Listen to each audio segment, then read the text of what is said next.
Hello viewers, আশা করি সবাই ভালো আছেন। আবারও আপনাদের মাঝে একটি লাভ স্টোরি নিয়ে আসলাম। আজকের লাভ স্টোরিটা হলো ফুচকা খেতে গিয়ে প্রেম। তো আপনারা তো বুঝতেই আছেন আজকে লাভ স্টোরিটা কতটা সুন্দর হতে চলতেছে। তো প্রতিদিনের মতো বিকেলবেলা ওইদিনও আমরা ঘুরতে বের হয়েছিলাম, কারণ বিকেলবেলা একটু ঘোরাঘুরি করতে অনেক ভালো লাগে। তো আমাদের পাশে এলাকাতে একটি ফুচকার দোকান রয়েছে, সে দোকানে বিকেল টাইমে অনেক মানুষজন থাকে। তো সে জায়গায় গেলে এক প্রকার সিরিয়াল দিয়ে ফুচকা খাওয়া লাগে।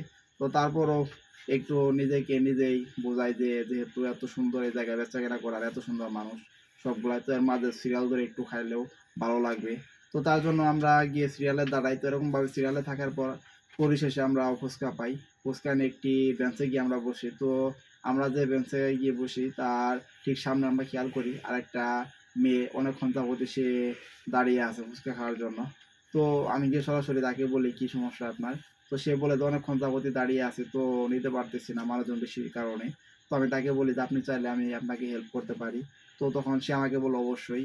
তো আমি সরাসরি সেই দোকান থেকে গিয়ে তার জন্য ফুচকা নিয়ে এনে দিই।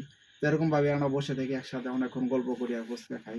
তো ফুচকা খাওয়া শেষ করে যখন চলে আসবো, সেই সময় আমি তাকে বলি যে কোনো কিছু মনে না করলে আপনার ফোন নম্বরটা দেন, কারণ এরপরে যদি আর কোনোদিন এদিকে আসা হয় তাহলে আপনাকে ফোন দিব আর আপনার সাথে কথা বলবো। তো এরকমভাবেই তার ফোন নম্বরটা ওইদিন নিয়ে নিই। এরপর থেকে তার সাথে মাঝে মাঝে কথা বলতাম, আর এরকমভাবে কথা বলতে বলতে কখন যে তার প্রেমে পড়ে যায় নিজেও জানি না। তো কিছুদিন চলে যাওয়ার পর হঠাৎ করে একদিন তাকে ফোন দিয়ে বলি যে আসেন আমরা একদিন দেখা করি। তো তার পরদিনই আমরা তার এলাকাতে গিয়ে দেখা করি। তো তার এলাকাটা এতটা সুন্দর ছিল যে যে বাড়ির পাশে একটি নদী ছিল, সেই নদীর পাশেই আমরা হাঁটতেছিলাম আর গল্প করতেছিলাম।